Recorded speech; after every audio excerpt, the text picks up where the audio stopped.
ഒരു കുട്ടി കടയിൽ പോയപ്പോ വികൃതിയൊന്നും കാട്ടുന്നില്ല. അപ്പോ ഉമ്മയും ബാപ്പയും ആകെ അത്ഭുതപ്പെട്ടു. എന്തിപ്പോ കുട്ടിക്ക് പറ്റിയത്? കുട്ടിനോട് ചോദിച്ചു, എന്റെ ഉമ്മാന്റെ കുട്ടി ഒരു വികൃതിയൊന്നുമില്ലല്ലോ. അപ്പൊ ആ കുട്ടി ഇങ്ങനെ ചൂണ്ടിക്കാണിച്ചു കൊടുത്തു. ആ ബിൽഡിങ്ങിന്റെ ആ വീടിന്റെ ഒരു മൂലയിലേക്ക് ഇങ്ങനെ ചൂണ്ടിക്കാണിച്ചു. ഹലോ, മനസ്സിലായോ? കുട്ടി കളിക്കാതിരിക്കാനുള്ള കാരണം ആ കുട്ടി ഇങ്ങനെ ചൂണ്ടിക്കാണിച്ചു കൊടുത്തു മുകളിലേക്ക്. എന്തായിരിക്കും അത്? CCTV ഉള്ള സ്ഥലത്ത് കുട്ടികൾ കഴിച്ചു. എന്തിനാ കുട്ടികളെ പറയുന്നത്? നമ്മള് വല്ലാതെ കളിയും ചിരിയും, അതല്ലെങ്കിൽ നമ്മുടെ കൂട്ടുകാരെ കാണുമ്പോഴത്തെ തമാശകളും കളിയും ചിരിയും ഒക്കെ ഒരു ലിമിറ്റേഷൻ ഉണ്ടാവും. മുകളിൽ ഇങ്ങനെ CCTV ഉണ്ടെങ്കിൽ എല്ലാവർക്കും ഒരു കൺട്രോളായിരിക്കും. ഇപ്പൊ എല്ലായിടങ്ങളിലും CCTV സജീവമാണ്. ചെറിയൊരു പരിശോധനാ റൂം അവിടെ ചെല്ലുമ്പോഴും പുറത്ത് എഴുതി വെച്ചിട്ടുണ്ട്, ഈ സ്ഥാപനം അല്ലെങ്കിൽ നിങ്ങളെ CCTV നിരീക്ഷിച്ചു കൊണ്ടിരിക്കുന്നുണ്ട്, നിങ്ങൾ CCTV നിരീക്ഷണത്തിലാണ് എന്ന് ബോർഡ് എഴുതി വെച്ചിട്ടുണ്ടോ? ആ ബോർഡ് കാണുമ്പോൾ തന്നെ നമ്മളെല്ലാരും ഇപ്പൊ ഇവിടെ വല്ലാതെ ഓവറൊന്നും പറ്റൂല. ടെക്സ്റ്റൈൽസിലൊക്കെ പോയി കഴിഞ്ഞാല് നമ്മൾ വളരെ കീപ്പ് ചെയ്യും. കാരണം മാനേജർ താഴെ ഇരുന്നുകൊണ്ട് നമ്മുടെ ഈ കാണിക്കല്, ഈ ഡ്രസ് എടുക്കലും അങ്ങോട്ട് കൊടയലും ഇത് പറ്റൂല എന്ന് ചിരിച്ച് കാണിക്കലൊക്കെ മാനേജർ താഴ്ന്ന് കാണുമല്ലോ എന്ന് മനസ്സിലാക്കിയിട്ട് അതിനൊക്കെ ഒരു ലിമിറ്റേഷൻ വരും. ചുരുക്കത്തിൽ CCTV പള്ളികളിലുണ്ടോ? നിസ്കരിക്കാൻ നമ്മൾ ഒറ്റക്ക് പോകുകയാണെങ്കിലും CCTV ഉണ്ടെങ്കിൽ കാരണം ഇത് അവിടെ റെക്കോർഡ് ചെയ്ത് ചെയ്യുകയാണ്. ഏത് സ്ഥലങ്ങളിൽ ചെന്നാലും നമുക്ക് വലിയ പേടിയും ബേജാറുമില്ല. മുഅ്മിനീങ്ങളെ സംബന്ധിച്ചിടത്തോളം ഈ ഇലക്ട്രോണിക് സാധനങ്ങളായ CCTV-യെക്കാളും വലിയ CCTV എപ്പോഴും നമ്മുടെ ശരീരത്തിലുണ്ട് എന്ന് നമ്മൾ മനസ്സിലാക്കുന്നില്ല. ഇന്നത്തെ ഖുതുബയിൽ അൽ ഈമാനു ബിൽ മലായിക, അല്ലാഹുവിന്റെ മലക്കുകളെ കുറിച്ചിട്ടുള്ള വിശ്വാസത്തെ കുറിച്ചാണ് നമ്മോട് പറഞ്ഞു ഓതുന്നത്. അല്ലാഹുവിന്റെ മലക്കുകൾ എല്ലായ്പ്പോഴും നമ്മെ നിരീക്ഷിച്ചു കൊണ്ടിരിക്കുന്നു. നമ്മെ നിരീക്ഷിക്കാനായി മാത്രം നമ്മുടെ പ്രവർത്തനങ്ങളും ചലനങ്ങളും നിശ്ചലനങ്ങളും എല്ലാം എഴുതി വെക്കാൻ വേണ്ടി റഖീബ് അതീദ് എന്ന് പറയുന്ന രണ്ട് മലക്കുകളെ അല്ലാഹു ഓരോരുത്തരിലും സ്ഥിരമാക്കി സംവിധാനിച്ചിട്ടുണ്ട്. ഏറ്റവും വലിയ CCTV അതാണ് എന്ന് നമ്മൾ മനസ്സിലാക്കുക. ഒരു കാര്യം നമ്മൾ പറയുമ്പോൾ, ഒരു കാര്യം നമ്മൾ ചെയ്യുമ്പോൾ അത് അങ്ങനെ തന്നെ എഴുതി തിട്ടപ്പെടുത്തി വെക്കുന്നുണ്ട് മലക്കുകൾ എന്ന വസ്തു നമ്മൾ മനസ്സിലാക്കുക. അതല്ലെങ്കിലും അല്ലാഹുവിന്റെ നിരീക്ഷണമില്ലാത്ത ഇടങ്ങൾ എവിടെയാണുള്ളത്? നമ്മളൊരു ബിൽഡിംഗിൽ ചെല്ലുമ്പോഴാണ് CCTV കാണുന്നത്, അവിടെയാണ് നമ്മൾ പേടിക്കുന്നത്. എങ്കിൽ അല്ലാഹുവിന്റെ പ്രത്യേകമായ നിരീക്ഷണം, അല്ലാഹു ഏൽപ്പിച്ചിട്ടുള്ള മലക്കുകളുടെ നിരീക്ഷണം, അതില്ലാത്ത ഇടങ്ങൾ ദുനിയാവിൽ എവിടെയാണ് മുഅ്മിനീങ്ങളെ? ആ ഒരു ഉറച്ച വിശ്വാസം നമ്മിലുണ്ടാവും. നമ്മുടെ പ്രവർത്തനങ്ങൾ അല്ലാഹു നിരീക്ഷിക്കുന്നു. നമ്മുടെ പ്രവർത്തനങ്ങളും എല്ലാ കാര്യങ്ങളും അല്ലാഹു നിരീക്ഷിക്കുന്നു. അല്ലാഹുവിന്റെ മലക്കുകൾ അല്ലാഹു അതിനെ പ്രത്യേകമായി ഏൽപ്പിച്ചിട്ടുണ്ട്. അല്ലാഹു ഇവിടെ ചെയ്തു തീർക്കേണ്ട എല്ലാ ഡ്യൂട്ടികളും എല്ലാ നിയന്ത്രണങ്ങളും കൃത്യമായി അല്ലാഹു ഏൽപ്പിച്ചിട്ടുള്ള ഒരു വിഭാഗമാണ് മലക്കുകൾ. ഇവിടെ ഇടി, മിന്ന്, കാറ്റ് തുടങ്ങിയവ മലക്കുകളുടെ നിയന്ത്രണത്തോടെ അല്ലാഹു സംവിധാനിച്ചു. മനുഷ്യന്മാരാകുന്ന നമ്മുടെ നന്മകളും തിന്മകളും അല്ലാഹുവിന്റെ നിർദ്ദേശപ്രകാരം മലക്കുകളാണ് രേഖപ്പെടുത്തി വെക്കുന്നത്. നമുക്കെല്ലാവർക്കും ഒരു അന്ത്യം വരാനുണ്ട്, മരണം വരാനുണ്ട്. ആ മൗത്ത്, അതിന് സമമാകുന്ന റൂഹിനെ പിടിക്കൽ അസ്റായീൽ അലൈഹിസ്സലാത്തു വസ്സലാമാണ്. ആ മലക്കിനെ ഏൽപ്പിച്ചത് അല്ലാഹുവാണ്. ചുരുക്കത്തിൽ ഖബറാകുന്ന കല്ലറയിൽ വരെ അവിടെയും ചോദ്യം ചോദിക്കുന്നത് മലക്കുകളാണ്.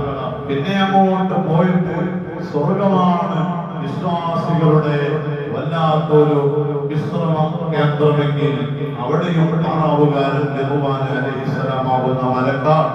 നരകത്തിലേക്ക് പോകുന്ന ആളുകളോ അവിടെയും നരകത്തിന്റെയും കാവൽക്കാരൻ മാലിക് അലൈഹിസ്സലാം എന്ന് പറയുന്ന മലക്കാർ. ചുരുക്കത്തിൽ മലക്കുകളിൽ കൃത്യമായൊരു വിശ്വാസം നമ്മിലുണ്ടാവണം. അല്ലാഹുവിന്റെ മലക്കുകൾ, ആ മലക്കുകൾ എത്രയോ കോടാനകോടി മലക്കുകൾ, ആ മലക്കുകളുടെ ക്യാപ്റ്റനാണ് സയ്യിദുനാ മുഖറബുൽ അംലാഖ് മലക്ക് ജിബ്രീൽ അലൈഹിസ്സലാത്തു വസ്സലാം. ആ ജിബ്രീൽ അലൈഹിസ്സലാത്തു വസ്സലാം അടക്കമുള്ള ഒരു 10 മലക്കുകളെ കുറിച്ച് അവരെ പേര് പഠിക്കലും അവരെ വദീഫകൾ പഠിക്കലും നമുക്ക് വളരെ നിർബന്ധമുള്ള കാര്യമാണ്.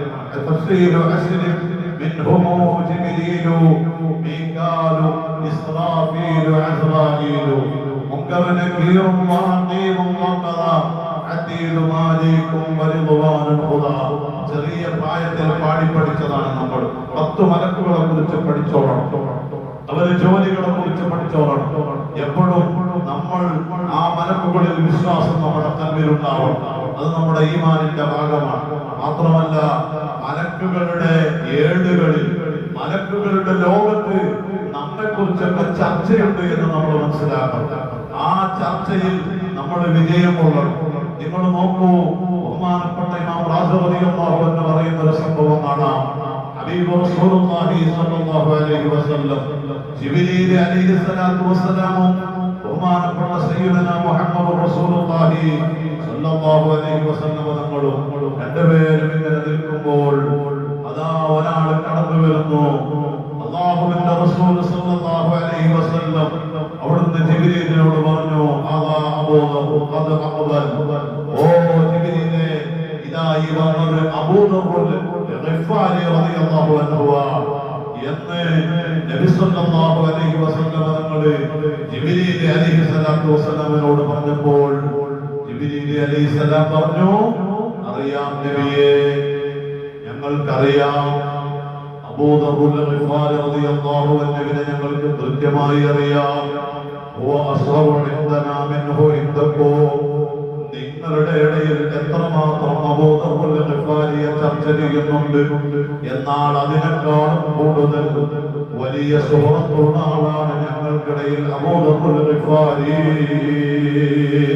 റളിയല്ലാഹു അൻഹു. അല്ലാഹുവിന്റെ റസൂൽ സ്വല്ലല്ലാഹു അലൈഹി വസല്ലം നിങ്ങൾക്കറിയാം.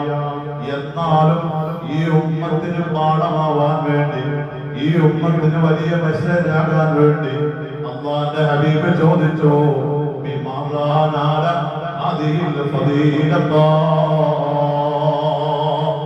എന്റെ ജിബ്രീലേ, ഞങ്ങളുടെ ഇടയിൽ ഞങ്ങൾക്ക് ചർച്ചയുള്ളതിനേക്കാളും കൂടുതൽ നിങ്ങൾക്കിടയിൽ അബൂദർ ഗിഫാരി തങ്ങളെ ഇത്രമാത്രം ചർച്ചയാവാൻ, സുഹൃത്തുണ്ടാവാൻ കാരണമെന്താ?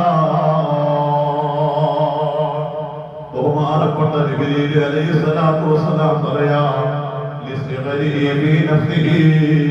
അതിന് കാരണം അബൂദർ ഗിഫാരി തങ്ങൾ സ്വന്തത്തെ വളരെ ചെറുതാക്കുന്ന ആളാണ്. വളരെയധികം വിനയത്തോടെ ജീവിക്കുന്ന ആളാണ്. നമ്മൾ മനസ്സിലാക്കണോ, നമ്മളാകുന്ന മനുഷ്യരെ കുറിച്ച് മലക്കുകൾക്കിടയിൽ ചർച്ചയുണ്ടോ? അവിടെ നമുക്കും ഒരു സ്ഥാനം വേണോ? ഈ ചരിത്രങ്ങളിൽ നിന്ന് പാഠം ഉൾക്കൊള്ളണം. എപ്പോഴും ഒരു വിനയത്തോടെ ജീവിക്കണോ? അല്ലാഹു എന്ത് തന്നാലും, അല്ലാഹു നമുക്ക് എത്ര റഹ്മത്ത് കോരിച്ചെറിഞ്ഞു തന്നാലും അതിന്റെ പേരിൽ ഒരു അഹങ്കാരം പാടില്ല. വിനയാന്വിതനായി ജീവിക്കണം. അബൂദർ ഗിഫാരി തങ്ങൾ അങ്ങനെ വിനയം കാണിച്ചതുകൊണ്ട് ഞങ്ങൾക്കിടയിൽ അദ്ദേഹം വലിയ സുഹൃത്ത് ലഭിച്ചു. മാത്രമല്ല മറ്റൊരു കാര്യം കൂടിയുണ്ട്.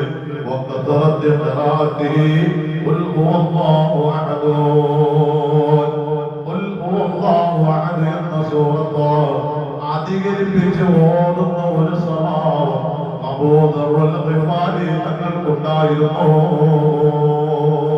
മുഅ്മിനീങ്ങളെ, നമ്മുടെ ജീവിതത്തിൽ ഒഴിവ് സമയങ്ങൾ ദിക്റുകളും സലാത്തുകളും ഖുർആനുകളും നടത്തുമ്പോ എത്ര വലിയ മഹത്വമാണെന്നറിയോ? ഖുൽഹുവല്ലാഹു അഹദ് സൂറത്തിന് ഒരു തവണ ഖുൽഹുവല്ലാഹു സൂറത്ത് ഓതിയാൽ, ഖുൽഹുവല്ലാഹു അഹദ് എന്ന സൂറത്ത് ഓതിയാൽ അത് സുലുസുൽ ഖുർആനാണ്. 10 ജുസ് ഓതിയതിന്റെ കൂലിയാണ്. 2 തവണ ഖുൽഹുവല്ലാഹു അഹദ് സൂറത്ത് ഓതിയാൽ 20 ജുസ് ഓതിയതിന്റെ കൂലിയാണ്. 3 ഖുൽഹുവല്ലാഹു ഓതിയാൽ ഒരു ഖത്മിന്റെ പൂർണ്ണമായ കൂലി കിട്ടുമെന്ന് ശഫീഉനാ റസൂലുള്ളാഹി സ്വല്ലല്ലാഹു അലൈഹി വസല്ലം. നബി സ്വല്ലല്ലാഹു അലൈഹി വസല്ലം തങ്ങൾ പറയുന്നുണ്ട്, ഒരു തവണ ഖുൽ ഹുവല്ലാഹു അഹദ് എന്ന സൂറത്ത് ഓതിയാൽ ഉഅതിയ മിനൽ അജ്രി മിഥല 100 ശഹീദ്. അല്ലാഹുവിന്റെ ദീനിന് വേണ്ടി യുദ്ധം ചെയ്ത യോദ്ധാക്കളില്ലേ, ശുഹദാക്കളില്ലേ, ആ ശുഹദാക്കളിൽ 100 ശഹീദിന്റെ കൂലി അതെത്രയാണോ ആ കൂലി അല്ലാഹു കൊടുക്കുമെന്ന് ലോക നേതാവ് മുഹമ്മദുർ റസൂലുള്ളാഹി സ്വല്ലല്ലാഹു അലൈഹി വസല്ലം. അല്ലാഹു നമുക്ക് തൗഫീഖ് തരട്ടെ. ഏത് നിമിഷവും അല്ലാഹുവിന്റെ നിരീക്ഷണമുണ്ട്, അല്ലാഹുവിന്റെ മലക്കുകളുടെ നിരീക്ഷണമുണ്ട്. അത് നമുക്ക് ഒരിക്കലും അവിശ്വസിക്കാൻ പാടില്ല. അവരെ കൂട്ടത്തിൽ നമുക്ക് നല്ലൊരു സ്ഥാനമാനം വേണം. അതിന് സുഹൃത്തുക്കൾ ചെയ്യണം. അതുപോലെ നല്ല നല്ല കാര്യങ്ങൾ പറയണം.